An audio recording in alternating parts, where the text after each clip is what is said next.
Hello बच्चों, welcome back to our YouTube channel maths by D K sir. So बच्चों कैसे हैं आप सब? आई होप आप लोग अच्छे होंगे, पढ़ाई ज़रूर कर रहे होंगे। सो पढ़ते रहिए बच्चों। स्टार्ट करते हैं बच्चों आज की क्लास। आज की क्लास में हम लोग 4.3 एक्सरसाइज के क्वेश्चंस को सॉल्व करेंगे। जैसा कि प्रीवियस क्लास में हम लोगों ने एक्सरसाइज 4.3 के क्वेश्चन नंबर 1 से लेकर क्वेश्चन नंबर 5 को ऑलरेडी सॉल्व कर लिया था। तो आज हम लोग नेक्स्ट क्वेश्चन को सॉल्व करेंगे। तो शुरू करते हैं आज की क्लास क्वेश्चन नंबर 6 के साथ। तो क्वेश्चन नंबर 6 आपके स्क्रीन पे दे रखा है। देखिए बच्चों, क्वेश्चन 6 क्या दिया हुआ है। The diagonal of a rectangular field is 60 meters more than the shorter side. If the longer side is 30 meter more than the shorter side, then find the sides of the field.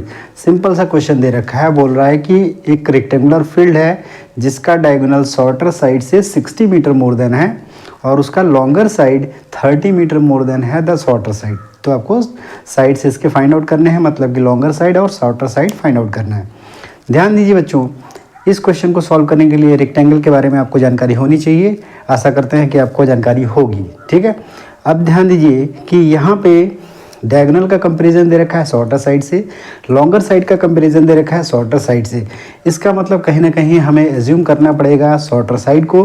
तो यहाँ पे फटाफट हम लोग solve करते हैं इस question को। हम यहाँ पे एज्यूम करेंगे शॉर्टर साइड को। Let the shorter side is x meter. इसको x मीटर एज्यूम कर लेते हैं। अब जैसे ही हम लोग shorter side x meter assume करते हैं तो अकॉर्डिंग टू क्वेश्चन क्या बोला है, डायगोनल 60 मीटर मोर देन है। तो डायगोनल कितना हो जाएगा बच्चों? Then diagonal becomes how much? Diagonal आपका हो जाएगा x प्लस 60 मीटर, होगा कि नहीं? यानी कि शॉर्टर साइड से 60 मीटर अधिक है, x प्लस 60 हो जाएगा। और साथ ही साथ लॉन्गर साइड कितना हो जाएगा? लॉन्गर साइड हो जाएगा x प्लस 30 मीटर, क्योंकि ये 30 मीटर मोर देन है। ठीक है, अब जरा ध्यान दीजिए बच्चों। अब थोड़ा सा रेक्टेंगल की बात कर लेते हैं। क्या रेक्टेंगल आपको अच्छे से मालूम है कि रेक्टेंगल क्या होता है? बिल्कुल आपको पता होना चाहिए। रेक्टेंगुलर एक ये हमारा फिगर जो है रेक्टेंगल है, जिसमें ये लेंथ कहलाता है जिसको स्मॉल l से रिप्रेजेंट कर रहे हैं, ये ब्रेड्थ कहलाता है जिसको हम स्मॉल b से रिप्रेजेंट कर रहे हैं।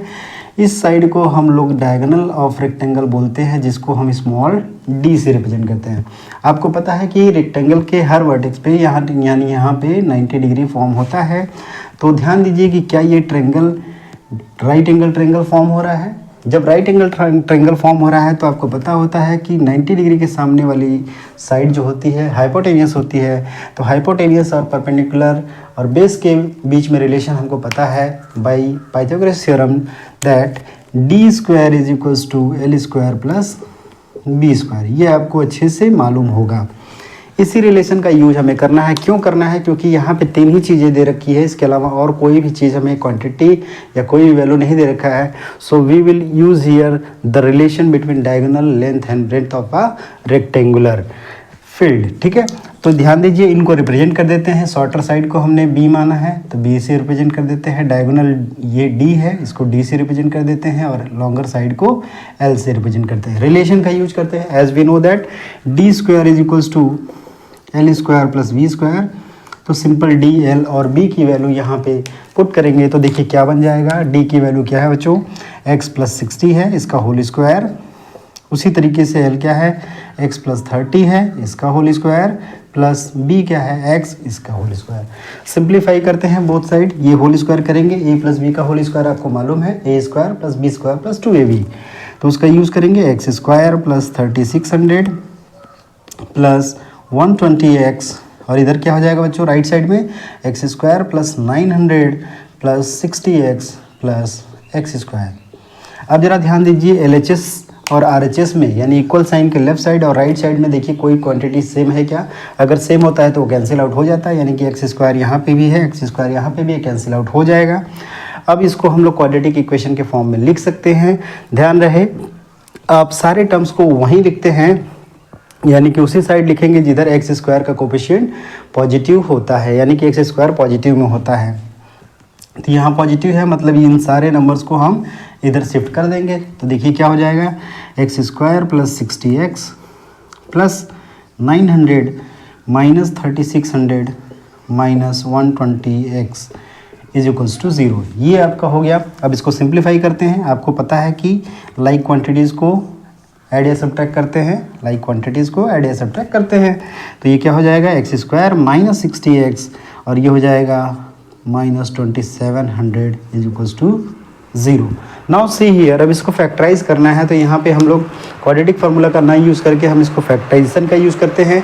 जैसा कि यहाँ पे 2700 दिया है, यहाँ पे 60 दे रखा है, तो जब इसको आप फैक्टराइज करेंगे तो यहाँ पे पेयर ऑफ नंबर्स क्या मिलेंगे, हम यहाँ पे देखिए कैसे कर सकते हैं, 90 प्लस 30 की बात कर सकते हैं।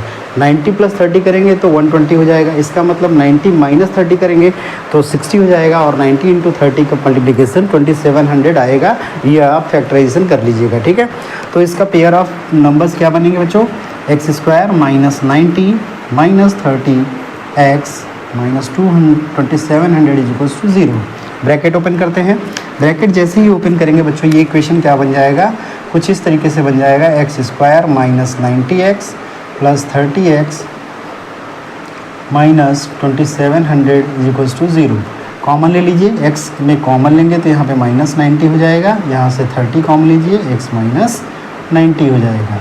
अब इन दोनों ब्रैकेट्स में देखिए, यानी कि दोनों टर्म्स में देखिए, ये ब्रैकेट आपका कॉमन दिख रहा है, कॉमन ले लीजिए, क्या हो जाएगा बच्चों, एक ब्रैकेट आपका बन जाएगा x माइनस 90, दूसरा ब्रैकेट बन जाएगा x plus 30 is equals to 0। तो सॉल्व कैसे करेंगे, इस बार इस ब्रैकेट को 0 के इक्वेट करेंगे, एक बार इस ब्रैकेट को 0 के इक्वेट करेंगे तो x की वैल्यू 2 आएंगी, माइनस 90 यानी प्लस 90 हो जाएगा। तो एक वैल्यू प्लस 90 आ गया, दूसरा वैल्यू माइनस 90 आ गया। चूँकि यहाँ पे हम लोग बात कर रहे हैं साइड की, तो साइड कभी निगेटिव में नहीं होता है, यानी लेंथ कभी निगेटिव में नहीं होता है। सो दैट्स वाई यहाँ पे निगेटिव वैल्यूज़ को हम लोग क्या करेंगे, नेगलेक्ट कर देंगे, ठीक है। सो इस तरीके से नेगलेक्ट हो गया तो वैल्यू हमें क्या मिला, यानी शॉर्टर साइड हमें मिल गया। ये हमने क्या माना है, शॉर्टर साइड। तो शॉर्टर साइड हमें मिल गया बच्चों 90 मीटर। तो क्या हम लोग लॉन्गर साइड फाइंड आउट कर सकते हैं, बिल्कुल। लॉन्गर साइड कैसे हो जाएगा, x प्लस 30 मतलब 90 प्लस 30। तो लॉन्गर साइड यहाँ से निकाल लीजिए, longer side is equals to 90 plus 30 कितना हो जाएगा, 120 मीटर हो जाएगा। तो ये आपका आंसर आ गया। सो इस तरीके से बहुत ही आसानी से हमने इस क्वेश्चन को सॉल्व कर लिया है। बस आपको जो है डायगोनल ऑफ द रेक्टेंगल के बारे में आपको आइडिया होना चाहिए, आपको उसके बारे में जानकारी होना चाहिए, तभी आप इसको इजीली सॉल्व कर पाएंगे। So pause the video, note it down. बढ़ते हैं क्वेश्चन नंबर 7 पे। तो क्वेश्चन नंबर 7 देखिए बच्चों क्या है। क्वेश्चन नंबर 7 ये देखिए सारे वर्ड प्रॉब्लम्स हैं। वर्ड प्रॉब्लम्स को इक्वेशन के फॉर्म में लिखना ये हमने आपको पहले ही सिखा दिया है। आप बिल्कुल आसानी से किसी भी वर्ड प्रॉब्लम से इक्वेशन फॉर्म कैसे करना है ये आप सीख गए होंगे। तो देखिए क्वेश्चन नंबर 7 दे रखा है, the difference of squares of 2 number is 180। कह रहा है कि दो नंबर्स हैं जिनके स्क्वायर का डिफरेंस क्या है, 180 है। और साथ ही साथ कह रहा है कि the square of the smaller number, यानी जो छोटा नंबर है उसका स्क्वायर क्या है, is 8 times the larger number, find the numbers. आपको नंबर्स फाइंड आउट करने हैं।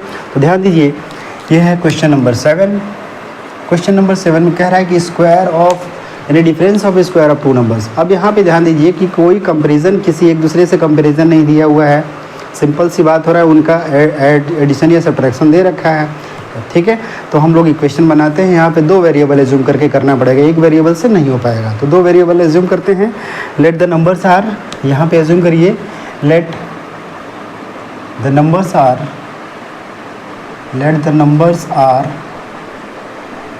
x and y, x and y where x is greater than y, x is greater than y, ठीक है। यहाँ पे x क्या है, greater than y है।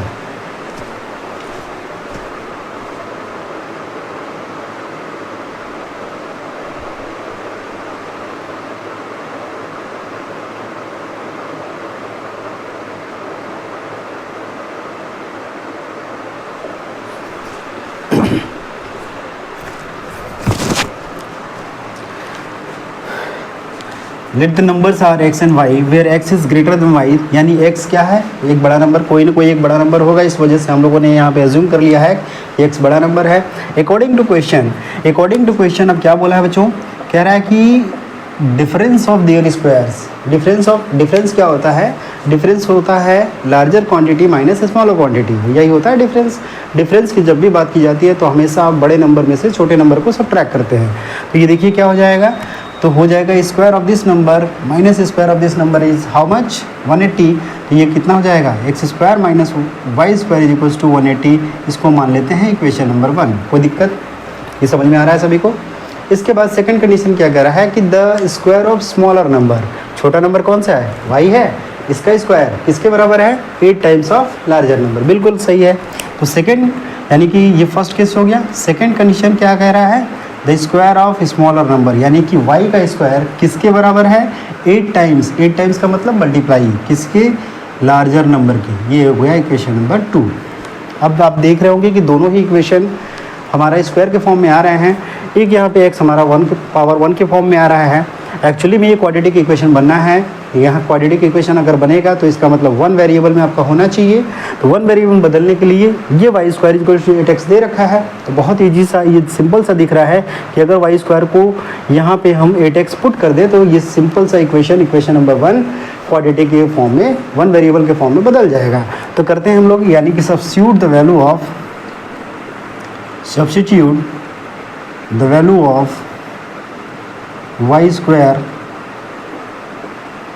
y square from equation number 2 in equation number 1।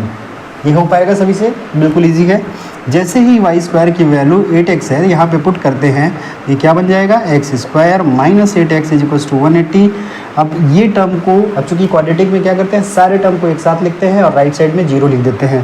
तो ये क्या बन जाएगा x square minus 8x minus 180 is equals to 0। ये बन गया क्वाड्रेटिक इक्वेशन। यही देखिए क्वाड्रेटिक इक्वेशन 1 वेरिएबल में हो गया। अब इसको ईजिली हम क्या करेंगे, फैक्टराइज कर लेंगे। यानी कि अब 180 दे रखा है, सिंपल सा छोटा सा नंबर है। 18 और 10 का फैक्टर दिख रहा है, यानी 18 और 10 prime number pair of numbers बनेंगे। 18 माइनस 10 8 होता है, 18 10 या 180 होता है।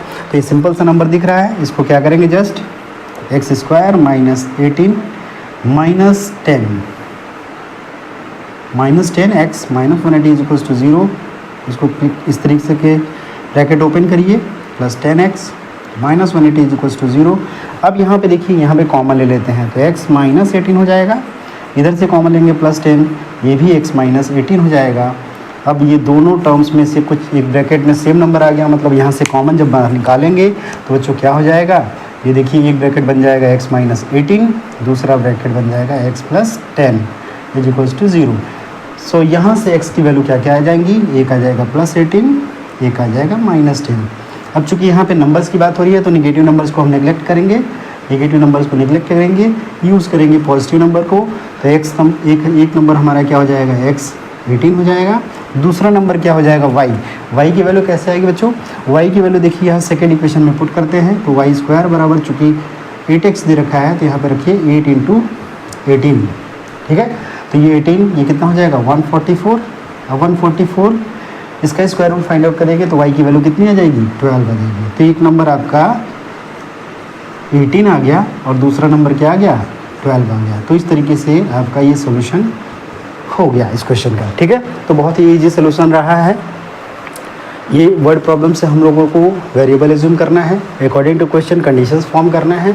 आफ्टर दैट हम इसको 1 वेरिएबल में क्वाड्रेटिक इक्वेशन बनाएंगे, फिर इसके बाद फैक्टराइजेशन मेथड से इसको सॉल्व कर लेंगे, हमारा आंसर आ जाएगा, ठीक है। तो इस तरीके से कंप्लीट हो गया।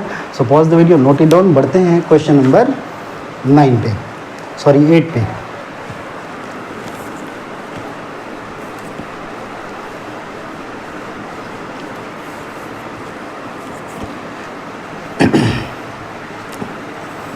क्वेश्चन नंबर 8 देखिए बच्चों क्या दे रखा है। ये कह रहा है a train travels 360 kilometre at an uniform speed. If the speed had been 5 kilometre per hour more, it would have taken 1 hour less for the same journey, find the speed of the train. Simple सा question है। बोल रहा है कि एक train है जो uniform speed से चल रहा है, 360 किलोमीटर का डिस्टेंस कवर कर रहा है। अगर इसकी स्पीड को 5 किलोमीटर पर आवर बढ़ा दिया जा रहा है तो ये जो यूजुअल टाइम था, यानी कि पहले वाला टाइम था, उससे 1 hour लेस ले रहा है। तो आपको बताना है कि स्पीड क्या होगी। सिंपल सा क्वेश्चन है, इसमें एज्यूम करते हैं स्पीड, है ना। तो स्पीड को एज्यूम कर लेते हैं। Question number 8, let the speed of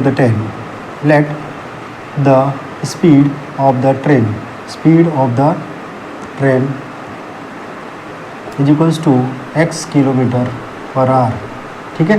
x kilometre per our है। अब यहाँ से कह रहा है कि अब डिस्टेंस क्या दे रखा है, ये डिस्टेंस दिया है, total distance is how much, ये दे रखा है 360 किलोमीटर। ये बातें क्लियर है।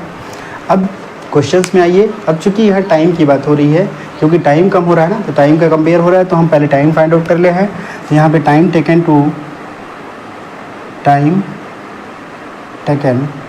To travel the distance is equals to how much 360 upon x हो जाएगा 360 अपॉन एक्स, क्योंकि फॉर्मूला क्या होता है, time is equals to distance upon speed, distance upon speed. ये फार्मूला सबको याद होगा, याद होना चाहिए, तभी आप क्वेश्चन कर पाएंगे, अदरवाइज नहीं कर पाएंगे। Time is equals to distance upon speed, उसी के अकॉर्डिंग हमने ये टाइम फाइंड आउट किया है। अब आते हैं कंडीशन पे। अकॉर्डिंग टू क्वेश्चन, कंडीशन क्या कह रहा है, if the speed increase 5 kilometre per our, तो न्यू स्पीड क्या हो जाएगा, न्यू स्पीड यहाँ से हो जाएगा x + 5, क्योंकि स्पीड इंक्रीज हो रही है, यानी स्पीड कितना हो गया, x + 5 किलोमीटर पर आवर। ठीक है। अब जरा ध्यान दीजिए बच्चों, जैसे ही स्पीड बढ़ेगा तो टाइम कम लगेगा। टाइम कितना कम हो रहा है, यूजुअल टाइम से 1 घंटा कम हो रहा है, यानी कि 1 आवर लेस देन, तो न्यू टाइम हो जाएगा, कितना हो जाएगा, new time is equals to 360 upon x - 1 hour. ठीक। अब ज़रा ध्यान दीजिए, अगर टाइम स्पीड बढ़ा, टाइम कम हुआ, तो ट्रेवल डिस्टेंस कितना कर रहा है, उतना ही तो कर रहा है, सेम जर्नी है, मतलब डिस्टेंस उतना ही करना है। तो इन दोनों का प्रोडक्ट किसके बराबर आना चाहिए, 360 के बराबर आएगा। तो उसी के अकॉर्डिंग हम लोग जो है इक्वेशन फॉर्म कर लेंगे। तो x + 5 into 360 upon x - 1 is equals to 360 होगा कि नहीं होगा। टाइम ये क्या दिया है, स्पीड दिया है, ये टाइम दिया है, तो स्पीड इंटू टाइम क्या हो जाएगा, डिस्टेंस हो जाएगा, तो इसलिए आ जाएगा। अब इसको सिंप्लीफाई करते हैं, एलसीएम लेके कर लेंगे। x + 5 360 - x upon x is equals to 360। अब ज़रा क्रॉस मल्टीप्लाई कर लेते हैं, तो x + 5 360 - x is equals to 360x। आगे सिंप्लीफाई करते हैं फर्दर। ये देखिए, इस पर जब मल्टीप्लाई करेंगे बच्चों क्या हो जाएगा, 360x हो जाएगा, -x² हो जाएगा, प्लस 5 इंटू 360 कितना हो जाएगा, 1800 हो जाएगा, -5x हो जाएगा, इधर 360। अभी हमने बताया कि LHS में और RHS में कोई भी सेम क्वांटिटी होती है तो कैंसिल आउट हो जाता है, तो ये कैंसिल आउट हो जाएगा। अब चूंकि x² यहाँ पे निगेटिव है तो हमें पॉजिटिव बनाना पड़ता है, तो इस केस में हम लोग क्या करेंगे, इसमें शिफ्ट कर देंगे सारे टर्म्स को, या फिर निगेटिव कॉमन ले लेंगे। ये क्या बन जाएगा, x² + 5x -1800 is equals to 0। तो अब देखिए, ये हमारा इक्वेशन बन गया। अब इसको हम लोग फैक्टराइज करते हैं।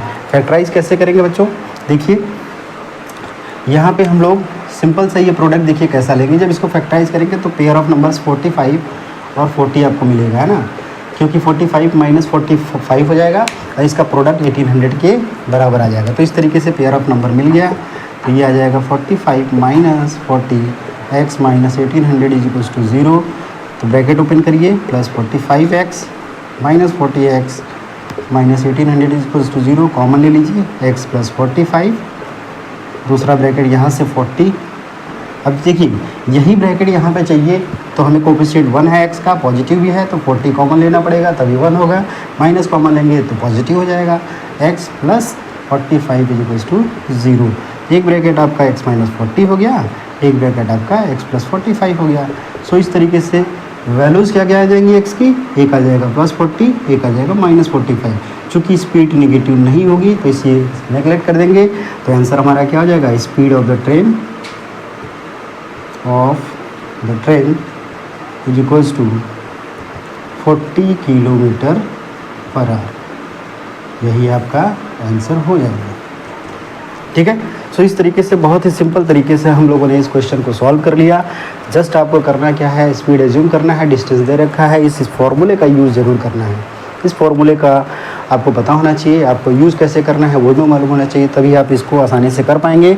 तो हम लोगों ने जो है इसका प्रोडक्ट करके इस फॉर्म में हमने एक क्वाड्रेटिक इक्वेशन बनाया जो 1 वेरिएबल में मिला। आफ्टर दैट फैक्टराइज करने के बाद हमें जो है आंसर मिल गया। सो इस तरीके से इस क्वेश्चन का सोल्यूशन हो चुका है। नेक्स्ट क्वेश्चन, बाकी क्वेश्चन को हम लोग नेक्स्ट क्लास में करेंगे। सो आज के लिए इतना ही, आज की क्लास हम लोग यहीं फिनिश करते हैं। अगर हमारी क्लासेस अच्छी लग रही हैं तो हमारे वीडियोज़ को लाइक करिए, चैनल को हमारे सब्सक्राइब करिए और शेयर करिए अपने फ्रेंड्स के बीच में। ओके, तो थैंक यू एवरीवन।